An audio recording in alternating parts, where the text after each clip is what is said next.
Hermanos, seguimos con nuestra serie La Guerra Espiritual. Hoy en el capítulo 11, llevamos ya 11 capítulos. En el anterior vimos la regla de la guerra en el libro del Deuteronomio y el mandamiento principal del guerrero no temer, con los impedimentos que pueden debilitar esa decisión y pueden infundirle miedo, temor y tristeza, debilitar también las fuerzas del ejército al que pertenece, con esas quejas y tristezas, debilitar el ánimo de los que necesitan una confianza impertérrita en que Dios está con ellos, lucha con ellos. La pérdida de la confianza. Ese es el pecado del guerrero. Y vimos también, de paso, cómo eso se aplicaba, y Dios lo estaba haciendo en la iglesia con los consagrados a Dios y la renuncia de los 3 votos de pobreza, castidad y obediencia, que son paralelos a los 3 motivos de temor que enumeran los levitas en el capítulo 20 del libro del Deuteronomio: el que construyó una casa, el que plantó una viña, el que está comprometido y aún no se ha casado. 3 motivos que debilitan al combatiente frente al ataque del miedo y que por lo tanto pueden desanimar a todo el ejército, pero que son sobre todo un acto de desconfianza en Dios. Son débiles ante la tentación de desconfianza.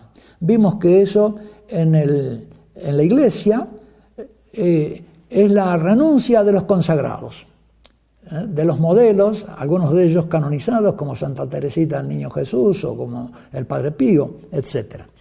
Hoy quisiera con ustedes comentar otro pasaje de la Biblia que nos ilumina para nuestro combate espiritual cristiano. Se trata de la conquista de Jericó. Vamos avanzando cronológicamente. Después de la salida de Egipto, después las guerras que habían en el camino y para la entrada en la tierra prometida, y ahora uno de esos episodios es la conquista de Jericó.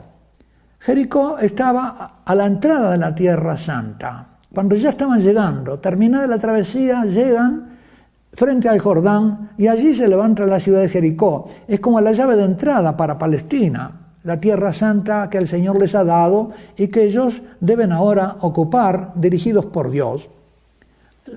Dice, esto se lee en el libro de Josué, capítulos 5 y 6. Leo el final del capítulo 5 y comienzo del capítulo 6. Dice: en cierta ocasión, estando Josué cerca de Jericó.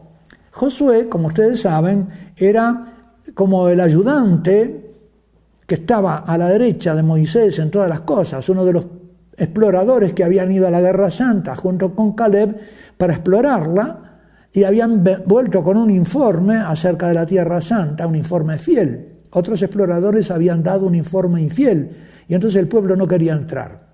Pero superada esa tentación que retrasó la entrada en la tierra el espacio de una generación, otra generación pudo entrar y es la que está entrando con Josué en este momento. Moisés no había podido entrar en la tierra, había muerto fuera de la tierra, debido a que por aquella duda golpeando la roca, porque desconfió golpeando la roca, Dios le dijo que la consecuencia de esa desconfianza era que no iba a ver la tierra sino desde lejos.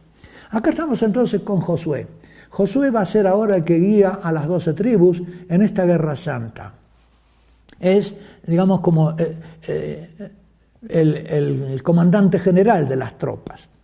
Y este Josué estaba cerca de Jericó, de la ciudad que estaba bloqueando la entrada en la Tierra Santa y que podía impedirle al pueblo de Dios que se cumpliera esa promesa.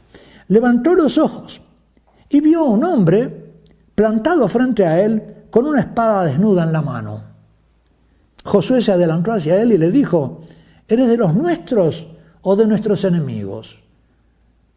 Y el hombre le respondió: no, yo soy el jefe del ejército del Señor. Acabo de llegar.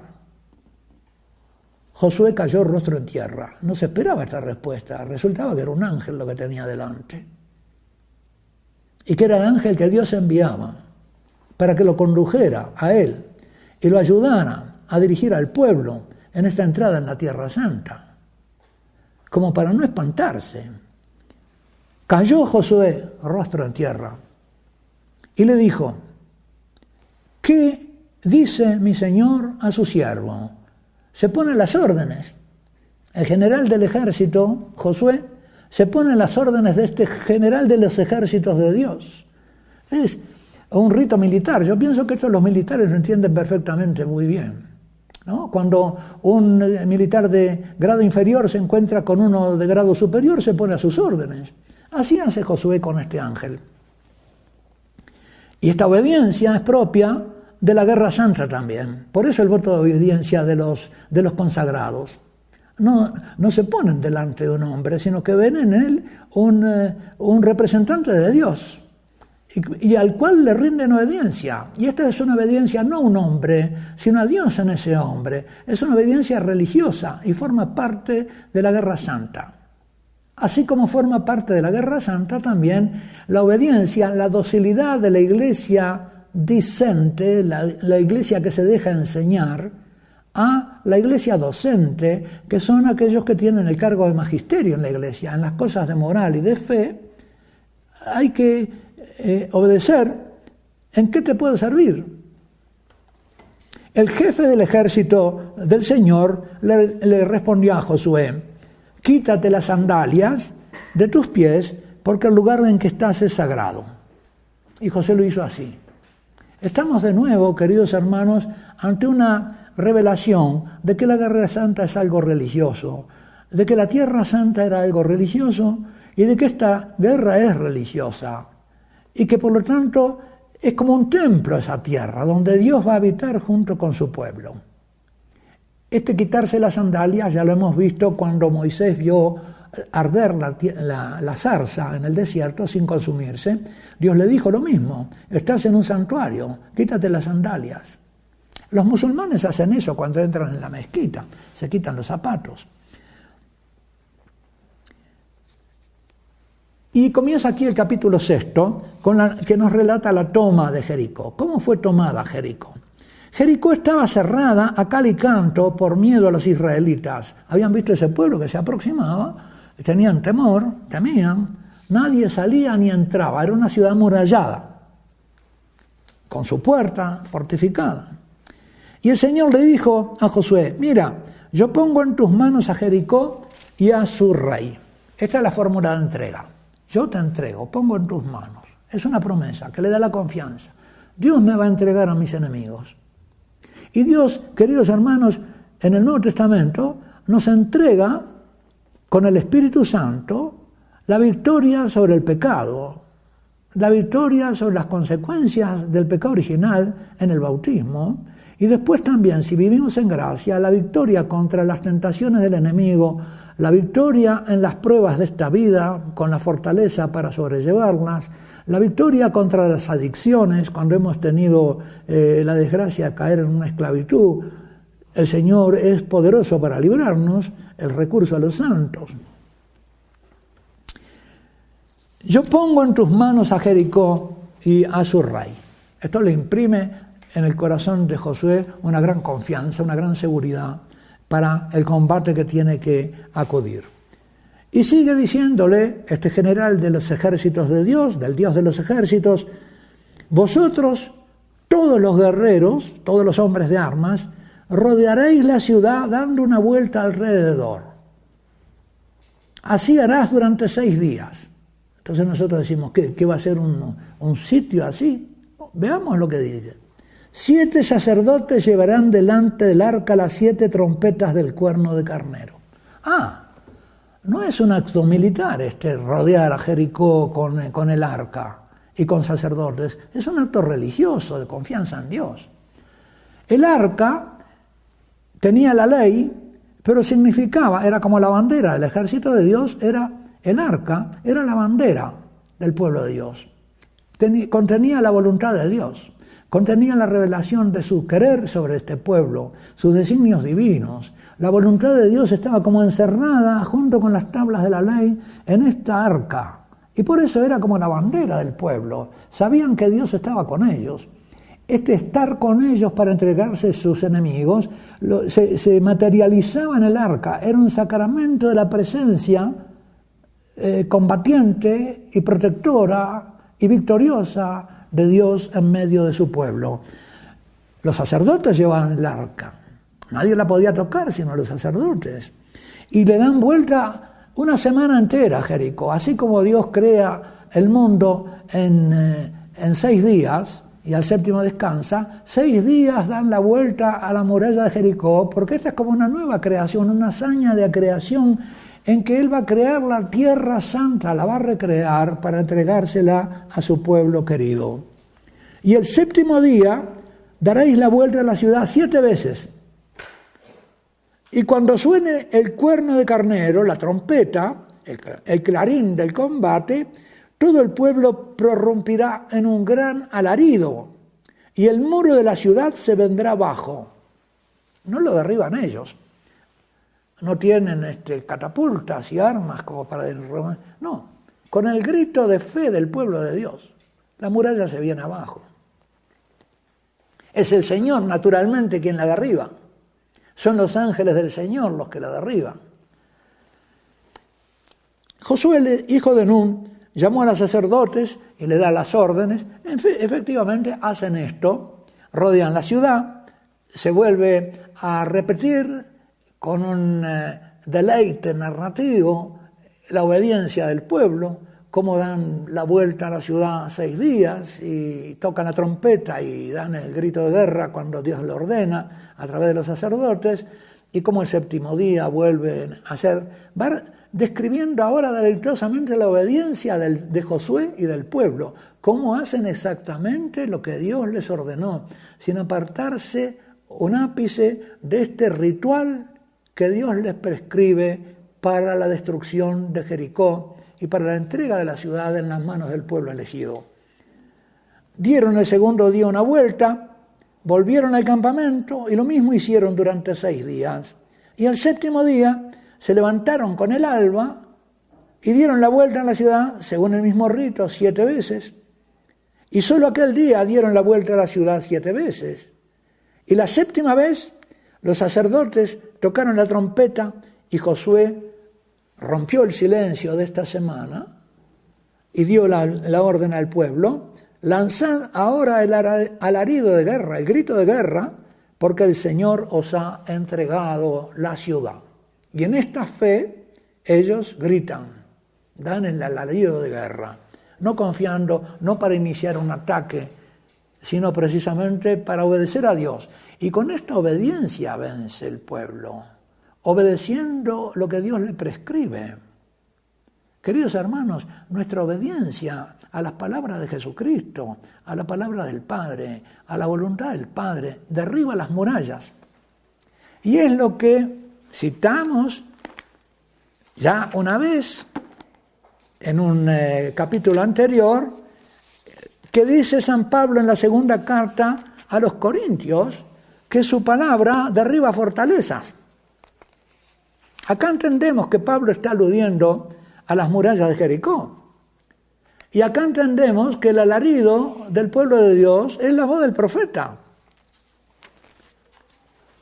Les leo en la segunda carta a los Corintios, dice, porque decían que era poca cosa, lo despreciaban, los hombres carnales de Corinto, que era una comunidad cristiana muy reciente, muy incipiente, y que todavía estaba muy impregnada por la mentalidad pagana, el deseo de gloria propia.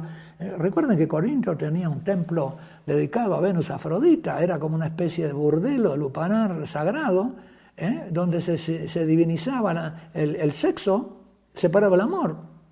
Y ahí estaba, a poca distancia, Olimpo, el origen de los Juegos Olímpicos, donde se cultivaba el cuerpo y los deportes y, ¿no?, la salud. En esa ciudad estaba Pablo, predicando el Evangelio. Y les dice entonces, soy yo, Pablo, en persona, quien os suplica por mansedumbre y la bondad contra la soberbia de estos griegos. Pablo se muestra humilde. Pablo se había bautizado Paulus, porque él se llamaba Saúl, saben ustedes bien, su nombre judío era Saúl, que en hebreo quiere decir hecho, porque el rey Saúl había sido pedido por el pueblo no había sido dado por Dios. No era una gracia de Dios al pueblo, sino un capricho del pueblo, que quería tener un rey para que luchara sus guerras, no las de Dios, las suyas. Quería ser como todos los pueblos de este mundo y pelear las guerras suyas, no las de Dios. Fíjense qué pecado tan grande, qué ofensivo para Dios. Saúl era el rey que el pueblo se había pedido. Paulo, en cambio, Paul en hebreo quiere decir hecho por Dios. Pero quiere decir también en latín, Paulus, quiere decir poca cosa. Y con esta palabra Paulus comienza Pablo todas sus letras, todas sus cartas. Paulus, poca cosa, pero hecho por Dios, Paul, apóstol, hecho por Dios, elegido apóstol, y ahí se dirige. Él sabe que por sí mismo no es nada, pero que Dios lo ha hecho hacer algo. Bueno, este Pablo nos dice, no, las armas de nuestro combate no son las que usan los hombres, pues por la causa de Dios son capaces de arrasar fortalezas, porque juzgaban su palabra a los carnales, ¿no? Diciendo que él era muy atrevido, pero que cuando los visitara iba a ser poca cosa. Yo tan humilde, tan poca cosa, cuando os veo cara a cara, y tan atrevido con vosotros cuando estoy de lejos, pues os ruego que no me obliguéis a mostrarme atrevido cuando os visite. Y cuando los visita le dice, no, las armas de nuestro combate, las del apóstol, no son las que usan los hombres, como en Jericó, pues por las causas de Dios son capaces de arrasar fortalezas, como la obediencia del pueblo arrasó las murallas de Jericó. Deshacemos sofismas. ¿Y cuáles son las murallas esas de Jericó en el mundo actual? Son las ideologías, los sofismas. Son discursos muy bien armados y que te convencen de cualquier cosa. Hoy te convencen de una, mañana te convencen de otra. Como te digo una cosa, te digo la otra. Y te convenzo hoy de una cosa y mañana lo contrario. Esas son las murallas de Jericó. No les entra la verdad. Están impidiendo que la verdad entre en la ciudad de la mentira. Y dice, y derriban cualquier baluarte. Baluarte es una parte de la muralla. Levantado contra el conocimiento de Dios. Los impedimentos de Dios, ¿no? Si Dios está con nosotros, había dicho Pablo en la carta a los romanos, ¿quién contra nosotros? En todas estas cosas supervencemos por aquel que nos amó. Ahí está la victoria. Así que en el Antiguo Testamento, en la toma de Jericó, está como oculto el misterio de esta toma de Jericó que hace el Evangelio, ante el cual se derribaron las fortalezas del Imperio Romano y del mundo antiguo, y el Evangelio entró, invadió esta cultura. ¿Por obra de quién? ¿Por obra de los cristianos? No. Por la obediencia de los cristianos. Por la alabanza de los cristianos. Por el santus de la misa de los cristianos. Por el gloria de la misa de los cristianos. Por el canto de los cristianos. Caen las murallas del Jericó del mundo. Por la obediencia de los cristianos a Dios. Si los bautizados se olvidan de su bautismo, si no renuncian como prometieron el bautismo a la carne, al demonio, a Satanás y al pecado, entonces, ¿cómo se van a venir abajo las murallas del mundo? Nuestra Señora, la Virgen de Fátima, estaba afligida por eso. ¿Y por qué le decía a los pastorcitos que había que rezar y hacer penitencia y mantenerse obedientes a Dios? Porque si no, los errores de Rusia se iban a extender por todo el mundo. Si no está la resistencia de la fe cristiana y de los cristianos, ¿por qué avanza el mal en el mundo? Porque nosotros no somos obedientes. Y a veces porque queremos oponernos al mundo con las armas del mundo. De esa manera nunca vamos a poder triunfar. ¿Por qué? Porque las armas del mundo están dirigidas por el príncipe de este mundo que es Satanás. Nosotros estamos en esa lucha. Nuestras armas son las evangélicas.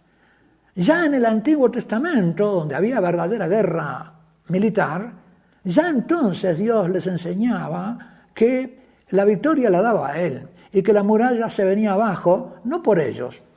Y Pablo nos lo confirma citando este pasaje, citando el pasaje de Jericó, aludiendo a él en este pasaje que leemos. Deshacemos sofismas, cualquier baluarte levantado contra el conocimiento de Dios, y reducimos a cautiverio todo entendimiento. Es decir, nos llevamos cautivos los entendimientos, sometiéndolo a Cristo por la fe. Y estamos dispuestos a castigar toda desobediencia cuando vuestra obediencia sea perfecta. Jericó entonces, si vienen las murallas abajo, y Dios le ordena a Josué que todo sea consagrado como anatema al exterminio.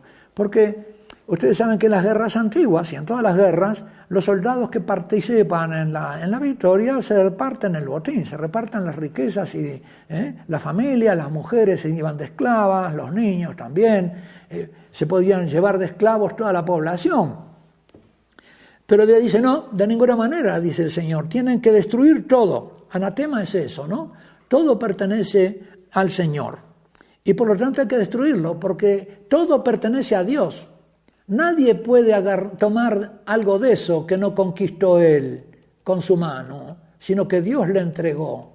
Él se lo tiene que devolver al Señor, no se puede apoderar de los bienes conquistados ni de las personas. Solamente perdonan a una prostituta, Rahab, que era la que había recibido a unos exploradores judíos y les había mostrado las debilidades de la ciudad. Pero vosotros guardaos, no vayáis a quedaros con algo. Es algo que sucede después con uno de los judíos que se queda con un manto hermoso y unas piezas de plata. Como podemos ver en el resto, ustedes pueden verlo leyendo el capítulo 7. Bueno, queridos hermanos, con esto entonces podemos ir cerrando este capítulo de la serie de la guerra espiritual, en la que hemos contemplado cómo la toma de Jericó nos ayuda a comprender el combate cristiano, la guerra espiritual en que estamos empeñados hoy, ayudados por esas palabras de Pablo. La palabra apostólica es la que hace caer las murallas que bloquean la entrada de la verdad de Dios en esta cultura, en esta civilización antagónica a nuestra fe. Que Dios los bendiga, que los guarde y que les dé también el poder de la palabra que hace caer las fortalezas. Así sea.